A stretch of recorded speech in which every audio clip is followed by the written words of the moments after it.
Good morning. How is everyone? A happy Monday. It is September 16th, 2024. This is Rise and Shine with Celeste. And I am so happy to be here. Good morning. I am late again. And guess what? We're going to have to change the time. We're going to have to go like half an hour later. So we're going to go instead of 7 a.m., I think we're going to start doing 7:30 a.m because of all of the activity in my house between dogs and everybody getting ready for school and work and stuff like that. And so by 7:30 or so, everybody's kind of left or they're leaving and the house is starting to kind of go down again.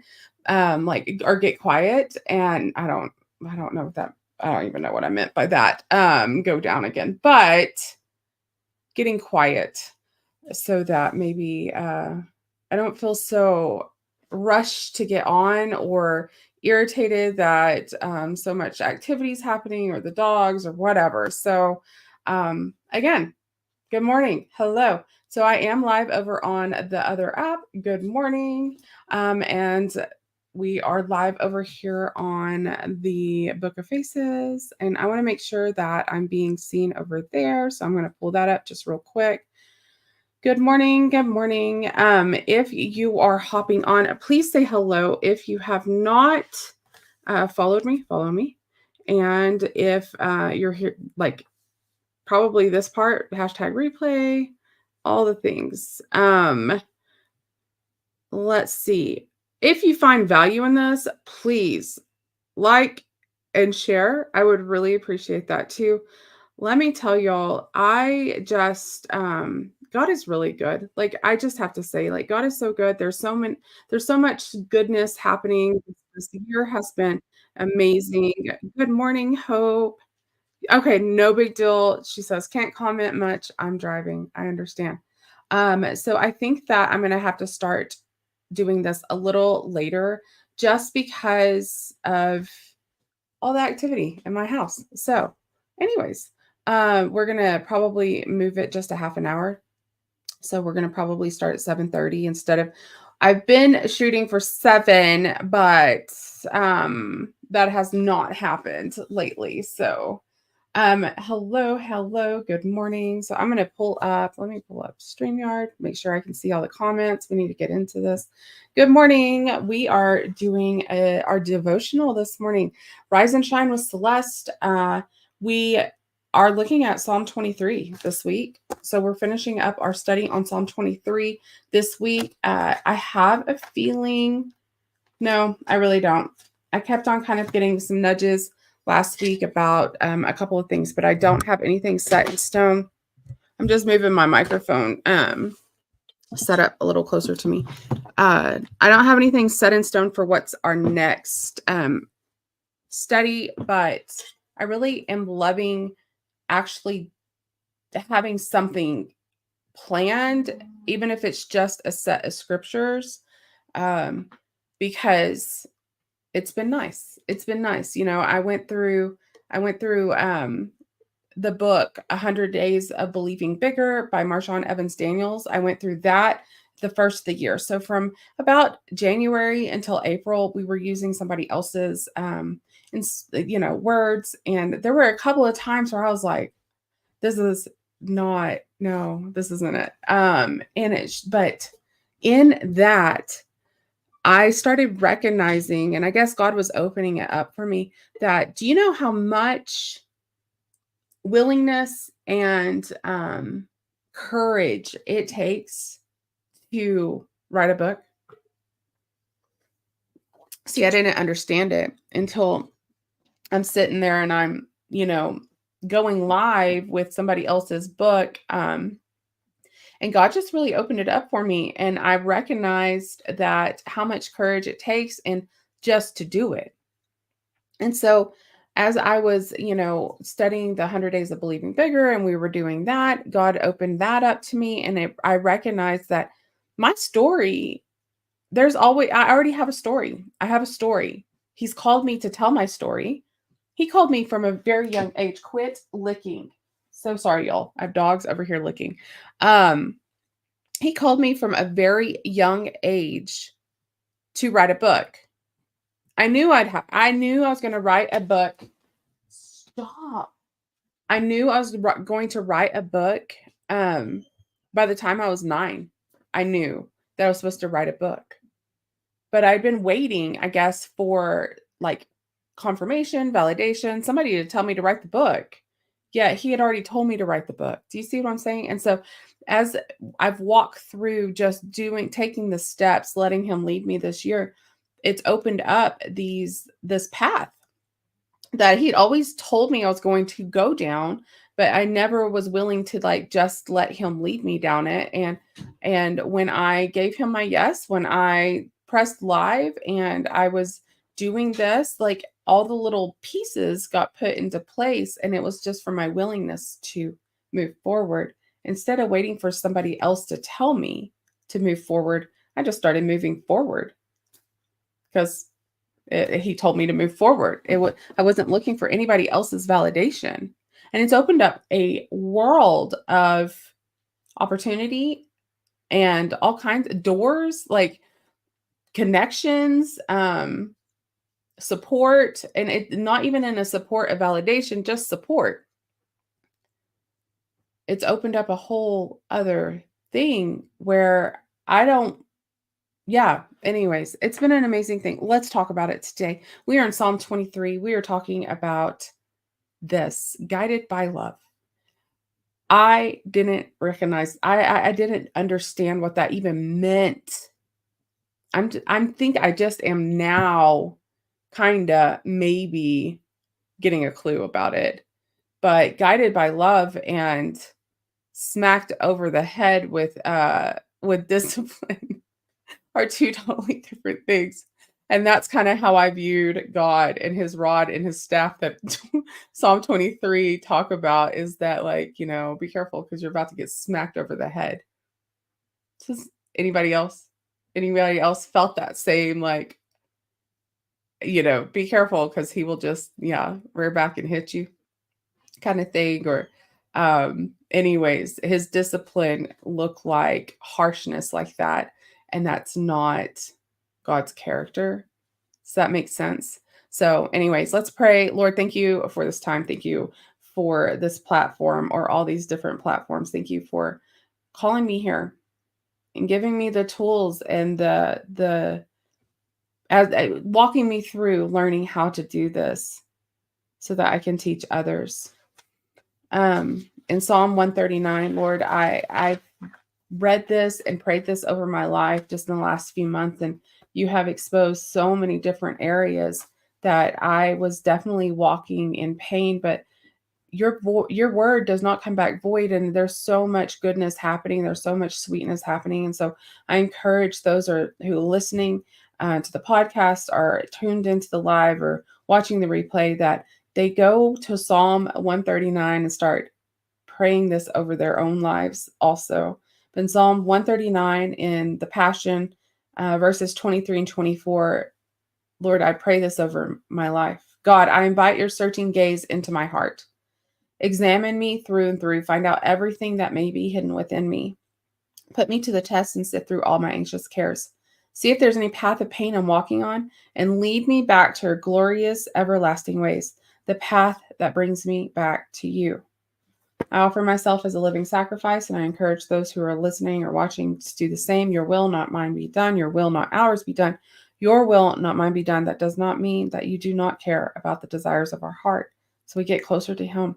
Our desires they line up with his.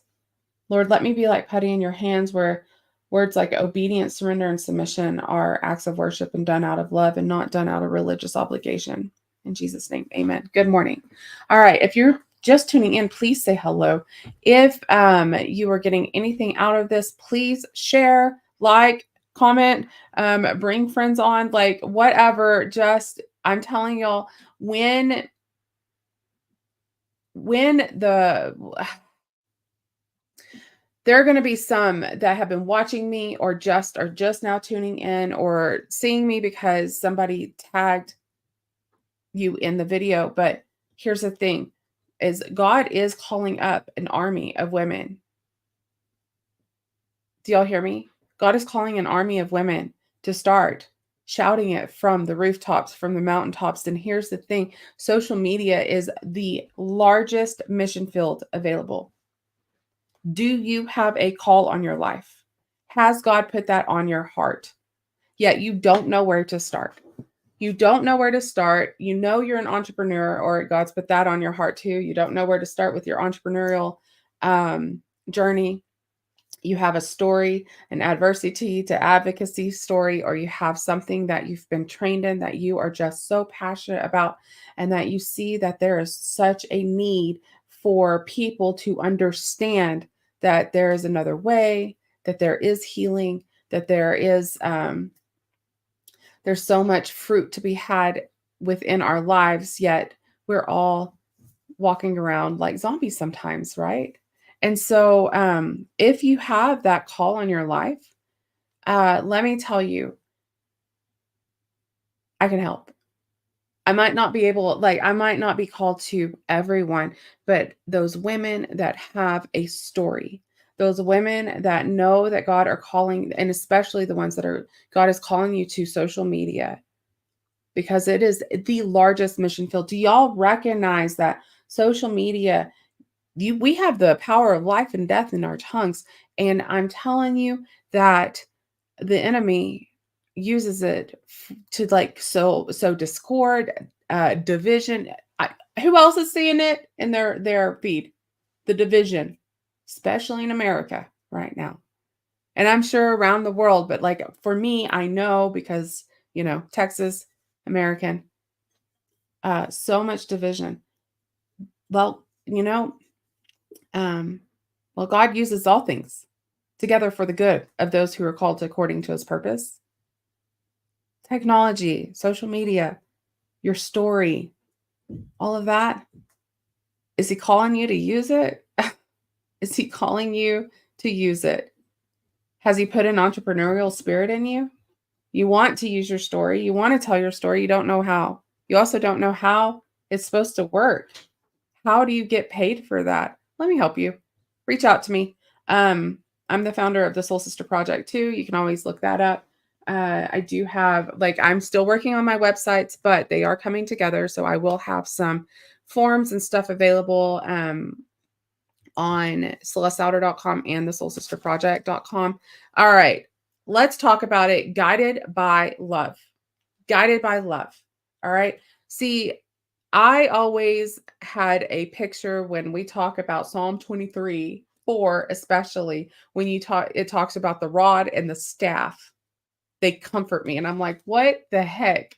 What is so comforting about a rod and a staff? I don't want to get smacked upside the head. One of my first memories, earliest memories, I was at McDonald's. I was at McDonald's with my great grandparents. And my great grandmother she was just absolutely a beautiful, beautiful lady. And I loved spending time with her. My great grandfather was that typical, West Texas farmer, just really gruff. And I don't know if typical, but I didn't know him very well at all. Like I didn't have any conversations with him. He not many, but the one I remember was at McDonald's, and I was wanting something. I don't remember if it was like, they were demanding like an answer right then or what, but my autonomy, even as a child, we've been just, I'm going to preface this to say we've been talking about this a lot in my family, because um, the more we learn because of people actually talking about the real stuff online and social media, and utilizing that as their platform to like get the message out, but also like, okay, let's just talk about it. I'm ADHD, just was diagnosed, and it has everything to do with people talking about it online. These are positive things that are happening. I can see that ADHD is not cute. It's not fun. It's not this like, oh, quirkiness. No, it kept me bound in places but like my mind was bound in places from shame and all kinds of stuff piled onto me, not just from like people, but myself over a lifetime of shaming myself because my brain wasn't working, but I didn't realize my brain wasn't working because I was undiagnosed. The reason I know now is because of the symptoms and the things that we talk about online. And thank God for that. Somebody is taking one for the team and being vulnerable and talking about it. And so we're talking about autonomy in my family because see, as ADHD and then one of my daughters is autistic. I think all of us have a little bit, like we're high functioning. The more we learn about the ADHD, the autism ADHD, it's like, oh. So the autonomy, no, lay down. Sorry about the dogs. So the autonomy part of it, like when your autonomy is threatened, as especially as a neurodivergent, it puts your nervous system on high alert, and you like want to, like, there's like an automatic defense. Well, when I thought of God and his rod and staff, I thought my autonomy was under attack. Anyone else feel this way or have thought that way, that your autonomy, like the idea that if I am under his rod and staff, his guidance and the rod and staff, and that seemed very disciplinarian, like smacked upside the head kind of disciplinarian. If I get under his authority with his rod and staff, I lose all autonomy. And that is not God's heart, right? That's not God's heart. That's not his character. It's not his character. And it's so amazing how when I've been looking at that, how he's opened my eyes. So, we've been talking about paths and how he's led the way. And so the last week we really looked into, he opens before me pathways to God's pleasure. But in the psalm here, David's talking about the pathways that have been forged by generations of shepherds that lead us, like, that go before them. And then it reminded me of the ruts of the wagons from the Oregon Trail that Eric and I saw, and how the first ones that took that trip, how different it was to the last. And it was because the pioneers had forged the way. Well, see, God has forged the way. We don't have to find the pathway. He leads us to the pathway. And then he guides us on the pathway. And he lets us be curious and to look. And his rod and staff aren't to actually whack us over the head when we get out of line. It is to, like, gently put us back on the pathway if we get too far off. Gently. The rod and the staff are to defend us, to guide us. If anybody gets smacked with the rod or the staff, it is the enemy, not us. It is to guide us. So I want to read something that I found on Quora. First and foremost, let's read the scripture I'm talking about. We're in Psalm 23. I'm not going to start at the beginning. It was really good. Like, y'all go back and listen. Rise and Shine with Celeste on Spotify. I'm on Spotify, Amazon, and Podbean. So I'm on that. Like, I will get on Apple. I just haven't taken the time to do it. I do need to do that. But anyways, Lord willing, if you've done that before, let me know. I could use your help because I have no idea what I'm doing. I'm just being led by God, right? So anyways, go back, listen last week. We're going to start in the second half of verse 4 and move forward for this week. So,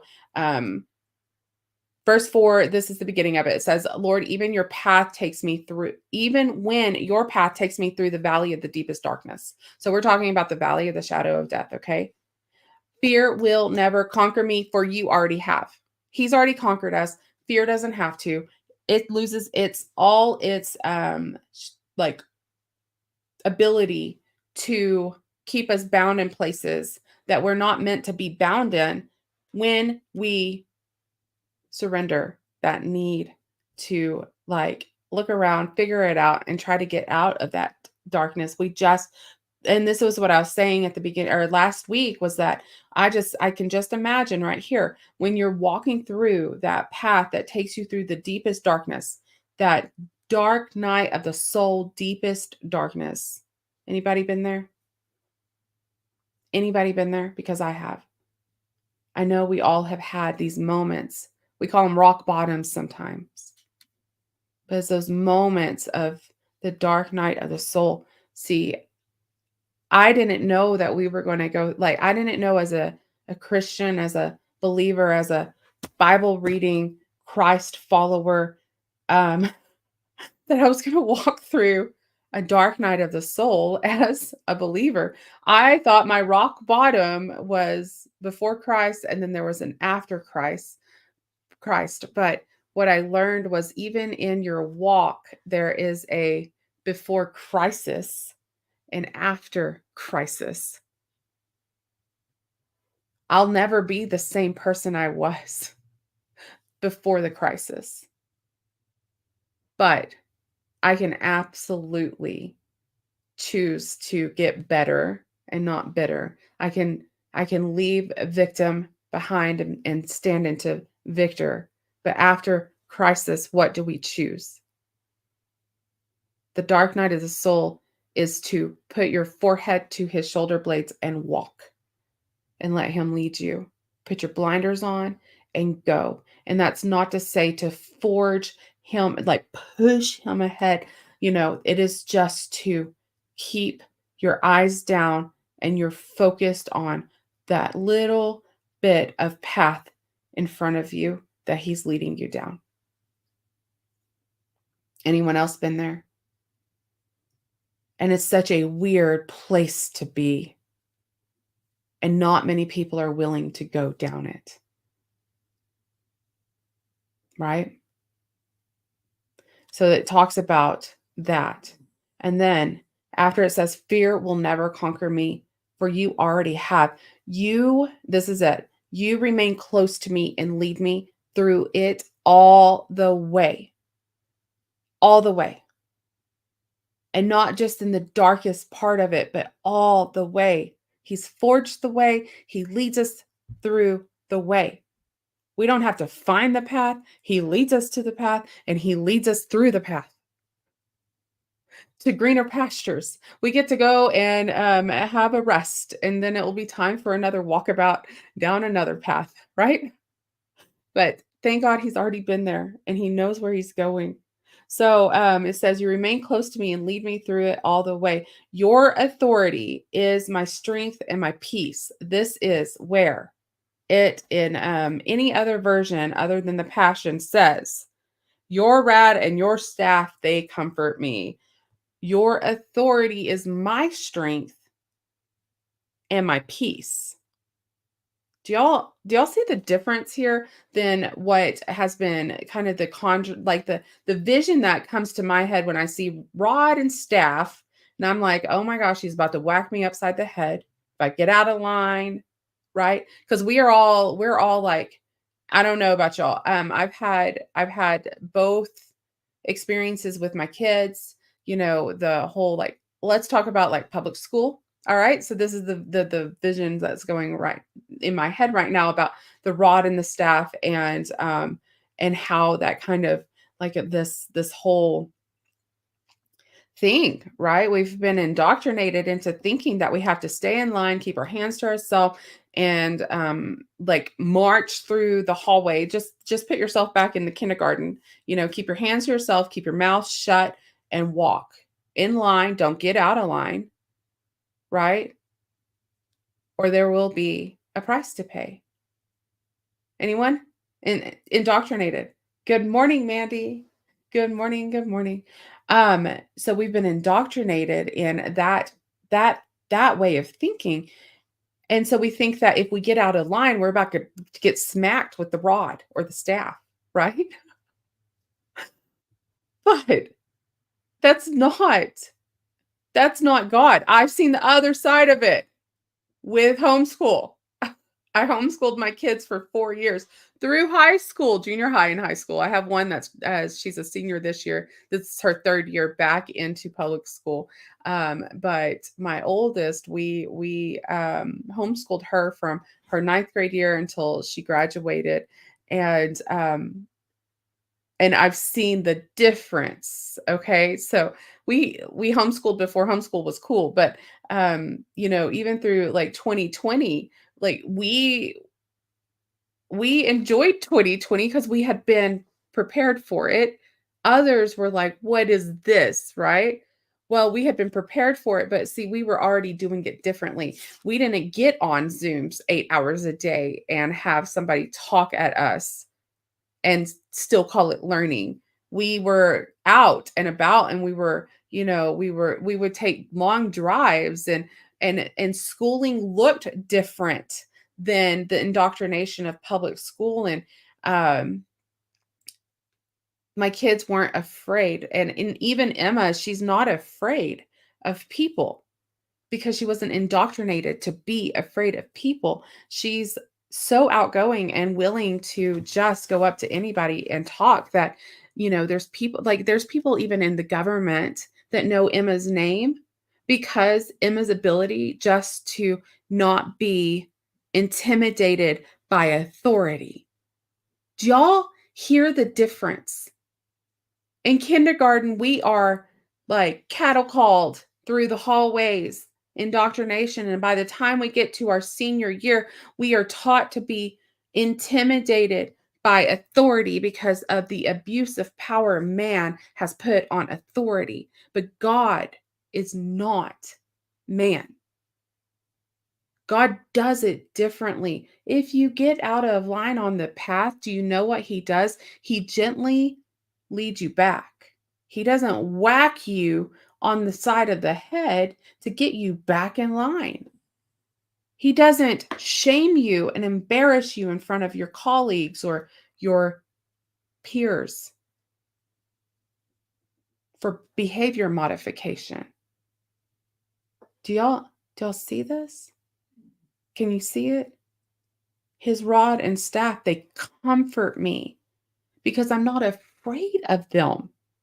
Let me read this, all right? From Cora. Kim Palmer on Cora. I was like, wow, she's got like 2.6 million views on one post that she wrote. And I'm like, I need to be looking at this kind of stuff because, we talk about social media, and I talked about that at the beginning of this live, and how God's called me to help women tell their story, to use their voice, to utilize. But the thing is I didn't even know like Quora and I think Reddit is another one. These are like, forum based social media things that people are making a real difference on. And I would love to hear it if you are. If you hear me, like reach out, please. If you need to get a hold of me, like on email it's Celeste at thesoulsisterproject.com. Anyways, I would love to hear from you because I want to get anyways, I might reach out to Kim because this is what she wrote. Okay. This is what she wrote. She says, I keep a small flock of sheep, 2 ewes and a ram, plus their various numbers of offspring prior to butchering. This psalm is so obviously a shepherd's poem. The rod is useful for many mundane things. It certainly can be an offensive weapon against predators, but would have been unlimited in its capacity to help a sheep herder, especially in the days when fencing was not utilized. So this is these are not fences. They're not fenced areas. This is free grazing for all, right? I think it's Wyoming that actually has it's like a free grazing kind of thing. You can put your cattle on these areas of land where there's no fence. And they just kind of wander, and like you keep up with your herd. Anyways, so that's what she's talking about. It can also be an aid for deciding whether to walk the flock through overgrown bushes, beating into them to flush out anything that would scare the sheep before they get there. Scared sheep go nuts. It can also kill them. Did y'all know that? If a sheep gets scared enough, a pig, a goat, all of it, like, but a pig I know can get stressed, scared enough that it will stop its heart, but a sheep is the same way. Okay. And so the shepherd knows this. A good stout rod can hold up a net with special feed in it, away from inquisitive mouths until you're ready to lay it out for them. There's so many uses. The staff, on the other hand, is ideal for catching hold of a sheep. You can crook it around them, either neck or leg, according to the size of the boat. Sheep become tame and trusting. I want y'all to hear this part. We're talking about the rod and the staff. We're not talking about it as a utilization to keep you in fear and in like shame, behavior modification, keep you in line. That is not how it is used. Sheep become tame and trusting when they are handled daily. Daily. You do realize his word does not come back void. Spend time in it daily. It will change you. Handled daily. He is in those words, and through that, you start hearing him. The crook would signal to them that the person in charge was coming to get them. After a while, they know that the shepherd had a special treat in store for them if they submit. Obedience equals blessings, right? Ours come running when I show up with a bucket of weeds from the garden. They are eager for the treats in store and stand still while I spray ointment on them, etc. Cuts, lesions. So she's doctoring them. They have a treat. They trust her. She hasn't whacked them upside the head with either the rod or the staff. These are ways to keep them from harm, keep things from like harming them, and it brings special treats for them, and they're healed. They're doctored because they are trusting. Do y'all hear all of this? The sheep in huge flocks on today's farms don't make the same relationships with their handlers. They don't appreciate being confined. They struggle mightily to free themselves from restraint. So it has been interesting for me to see our sheep grow calm and trusting when handled regularly. I recognize how much more so would the sheep looked after by the boy David be comforted by the sight of him with his rod and staff. Okay, I want y'all to hear that again. When it comes to the sheep in huge flocks on today's farms don't make the same relationship with their handlers. They don't appreciate being confined and they struggle mightily. I really do not like feeling like I'm being put in a box. Anyone else? I can't stand it. My autonomy is completely being attacked. Yet, God is not indoctrinating us to be the little robots that we think because of what we've experienced in church, school, those things. We're not good morning, good morning. He's not indoctrinating us to keep in line. See, that was the Pharisees type of way of keeping people in line. I'm sorry, there's things going on behind or like around my door. Um it was like here's the thing.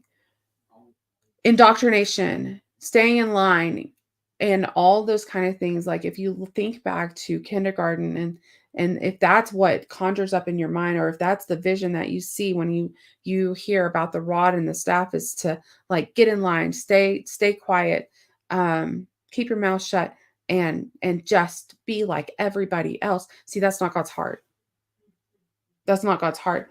The rod and the staff are literally just to keep us safe and from harm's way. It's not to make us feel imprisoned. His path of righteousness for you might be completely different from me. A lot of the times, though, the women that find me have a similar path that they're walking on, and we get to walk together, right?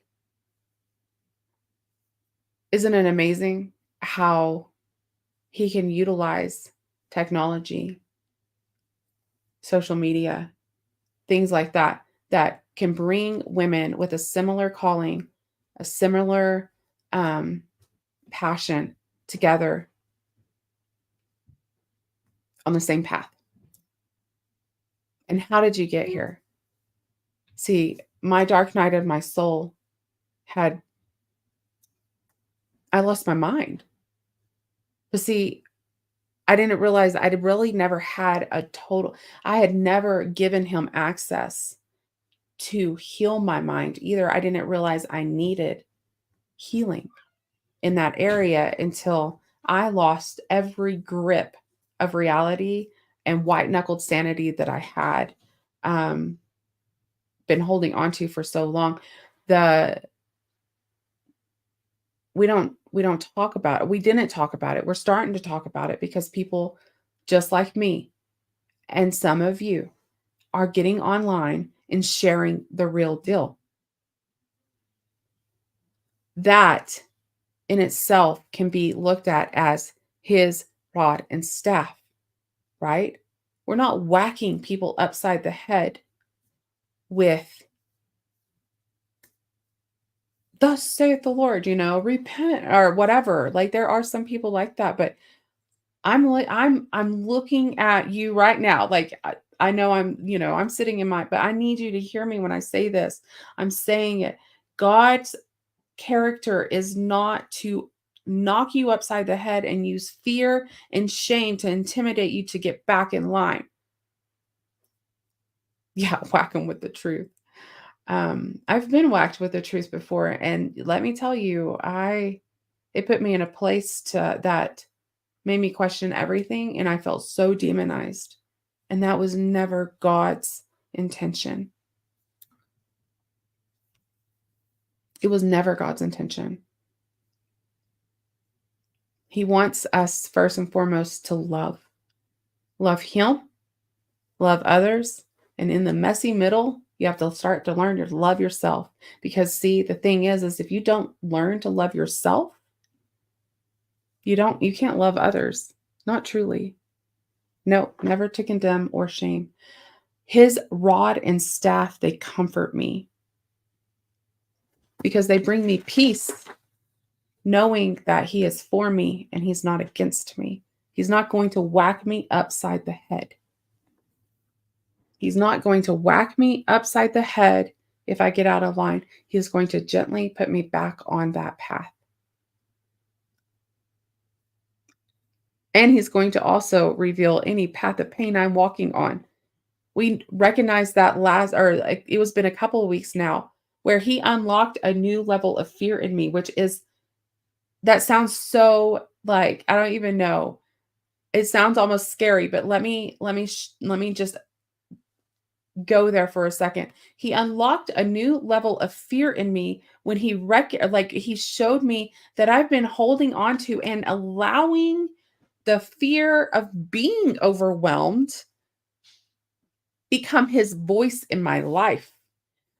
I would feel that fear of maybe being overwhelmed if I was to say yes to something. Hear me when I say this. If I was to say yes to something and I wouldn't be able to manage it properly. I was putting I was calling it God when that fear of overwhelm would come upon me. It wasn't even the overwhelm of doing something that I wasn't prepared to do. It was the fear that I might become overwhelmed. And that was taught to me from a very young age that if you feel that fear, then that must be God and God is telling you not to do it. That is not true. And so it was in him revealing a path of pain I'd been walking on that uncovered not just his character in my life, because it's the exact opposite. See, it's not up to me to figure out if I can handle it or not. It's up to me to ask God, is this for me? Are you calling me here? Or are you not? If you are, then I trust You will provide me with what I need, because no, I can't do it all by myself. It's you. You're the one that gives me the strength. His rod and his staff, they comfort me. And then in the Passion Translation, it says, you remain close to me and lead me all the way through. Your authority is my strength and my peace. See, it's his authority. It's his leading. It's him. I don't have to worry about if I'm going to be overwhelmed or not. Right? The comfort of your love takes away my fear. I'll never be lonely, for you are near. Y'all, Psalm 23:4. It is packed full of, we might be going back there tomorrow. Who knows? But I have one question, and then we're going to wrap this up. I want you to hear me when I say it is not God's heart to keep you in line like a kindergartner with your mouth shut and your eyes ahead and not touching. Like no, his ways are higher than our ways. He doesn't want us in line, not touching, not talking, like all the things. He doesn't want us there, because then he doesn't have access to us. We are completely closed off. Our personality is not blooming. It's like, he's like, no, let me show you. Let me show you. And look, there's others like you. Let's get on the same path. It's yeah. He's understanding and loving, and he loves you. He loves your personality. He loves your quirkiness. He loves your ability to love him. He loves you.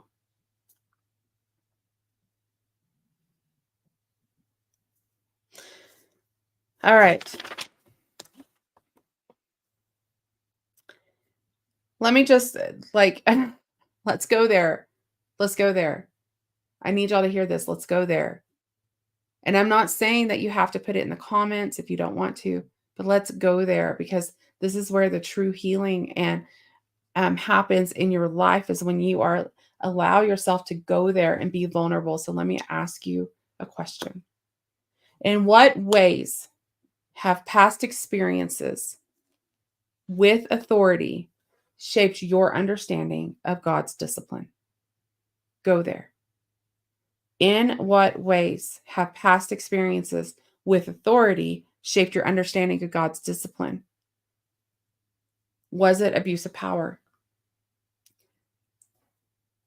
Does it put you back at kindergarten and you're like, what is this? Y'all, kindergarten was hard for me. Pre-K was probably hard too, but kindergarten was hard for me. I'd been loved on and nurtured, and my grandmother just got so much, she watched us during the day, and there was so much pleasure in just letting us be and learning who we were and our little personalities, and I had I have a brother that's 13 months older than me. Free reign. We were free range children. Have y'all seen this? We were able to be and do and climb and talk, and then you put us in kindergarten, right? And you be quiet, be still, don't touch, don't ask questions. I was a very curious child, and I asked a lot of questions. So in what ways have past experiences with authority shaped your understanding of God's discipline? Well, in my mind, that painted God as authoritarian, where he didn't want to hear from me. He didn't want to see me. He didn't want to deal with me. I'm using kindergarten as an example because I really feel like all of us can relate in one way or another how we've been indoctrinated in what authority looks like in that way. But God is not like that. How does seeing God as a gentle shepherd shift that perspective? How does it, seeing God as a gentle shepherd, shift that perspective? He wants you to explore. Sometimes you need to put your forehead to his shoulder blades and walk through the dark valley. But what if you are on that grassy hill, and Like there's places to go and things to explore and he's like, "Go explore." Yet you're just sitting there and you don't know what to do with your voice and things like that. Anyways, how does seeing God as a gentle shepherd shift that perspective? His rod and his staff are not going to whack you upside the head. They're going to guide you. They're going to guide you and they're going to keep you safe. All right. Let me remind you who my Jesus is. He's yours too. He's beautiful. Oh my goodness. Oh, he absolutely adores you. Absolutely, positively adores you. I'm telling y'all, every time I see this picture, I just think of myself like twirling and just so much joy. And he's getting so much delight out of seeing my joy. And the true joy that I experience only comes from him. And recognizing that everything I've been through, every bit of it has purpose.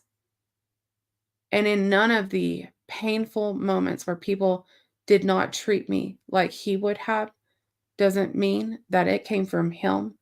That was their choice. But he does heal and he loves and he mends. And there's beauty and light that come out of those broken places and healing. In Psalms 32, 8 and 9, I hear the Lord saying, "I will stay close to you, instructing and guiding you along the pathway for your life. I will advise you along the way and lead you forth with my eyes as your guide. Don't make it difficult. Don't be stubborn." Don't make it difficult and don't be stubborn. It doesn't mean get in line and shut up. It just means start walking with me.